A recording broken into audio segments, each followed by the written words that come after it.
Ayun, sobrang init-init talaga ng panahon. Ayun, ang topic natin ngayon, ito lang. Kasi, kung mayroon man, alam ko mapapanood ko sa lahat ng mga abogado dyan, o isa man dyan sa taga-Supreme Court po, tanong ko lang po at tanong ko ng taong bayan, pwede po ba mabuksan at makuha yung bank statement nyo kahit wala kayong kaso at kahit wala po kayong request from Supreme Court? Kasi inisip po namin, paano naman pala yung security namin at assurance namin na yung pera namin sa bangko ay secured po, na hindi po kami masisilip.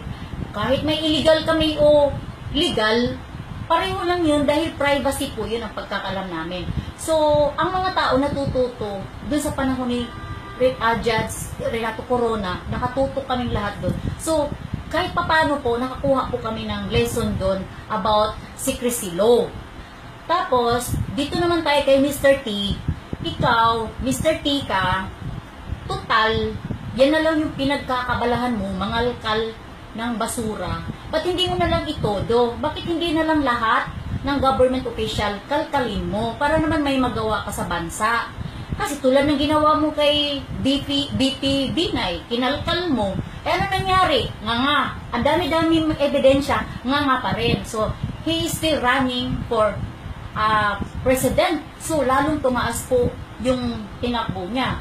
So, ngayon, sa kaso po ni Mayor Duterte, matagal mo na palang alam yun. Hawak-hawak mo na pala yung documents na kung saan mo naman nakuha yun. So, bakit ngayon ka lang po lumabas? Inantay mo yung last debate para kung tataas ang ratings ni Mayor Duterte, dun ka magtatatahol. Bibilib pa kami sa'yo kung simula pa lang, tumahol ka na. Di ba yung simula, si Mayor Duterte yung pinili mo maging presidente, na-turn down ka. Kaya, syempre, nag-isip kami, baka bitter ka lang. So, ngayon, you're running for a VP. Bakit wala kang presidente? Wala ka naniniwala sa'yo? Ba't hindi ka man... As least marami ka palang pera. Kasi if you're running independente, ang laki ng gastos kung tatakbo ka ng posisyon, barangay captain na, gumagastos, ikaw pa, VP ka, tinatakbuhan mo, tapos wala ka man lang katuwang sa gastos, solo flight ka, di mas marami ka sigurong pera. So ngayon, ang gusto mong mangyari, imbestigahan. Unahin mo kaya sarili mo, tapos, bago doon sa mga kapitbahay mo. Kasi di ba pag maglilinis tayo, dapat unahin natin yung bahay natin bago tayo makialam sa kapitbahay. So, walang masama yung ginawa mo na nakikialam ka sa mga korupsyon.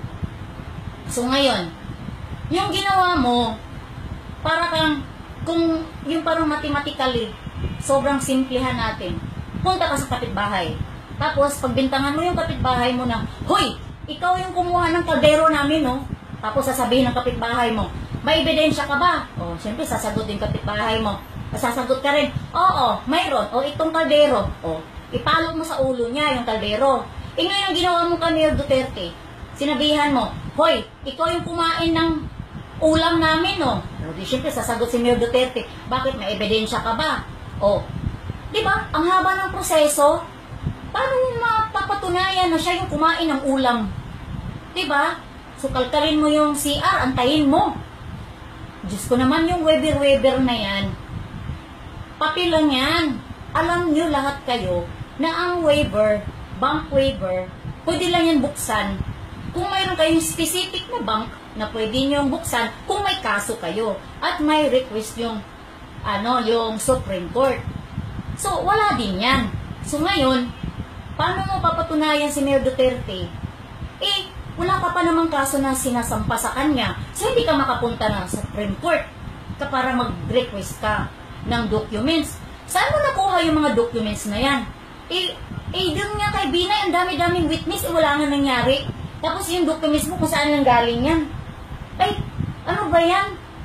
Bakit hindi ka naman tumakbo ng, yung Metroid? Kasi mahilig ka naman mangalkal ng basura. Baka naman doon, para kang, alam mo yung aso na, na bantay sa gate, nag-aantay ka na may pumasok tsaka katatahol. Aantayin mo tumakbo yung tao bago ka magladlad. Kung maganda yung intention mo, ba't antayin mong tumakbo? Isa-isahin mo yung lahat ng government official para naman lahat ng pera ng taong bayan bumalik na sa bansa. O, di ba? Ito kasi, sanay ka kasi sa rebellion. Yung, alam mo, mahilig lumaban sa gobyerno, tapos tumatakbo ka ng mataas na posisyon, tapos kinakalaban mo yung kapwa mo, mga politicians. Bakit ka pumasok ng politika?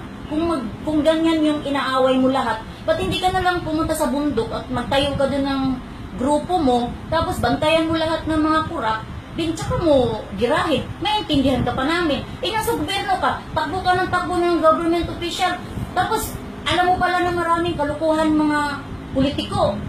Aantayin mo na, pag hindi ako bigyan ng nito, balato, habulin ko to. O, di nga ginawa mo kay Mayor Duterte. Porkit hindi ka kinuha na VP, inaway mo na.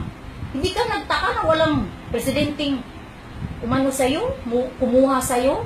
Mag-isip-isip ka nga. Kaya ngayon din, kami yung harapin mo.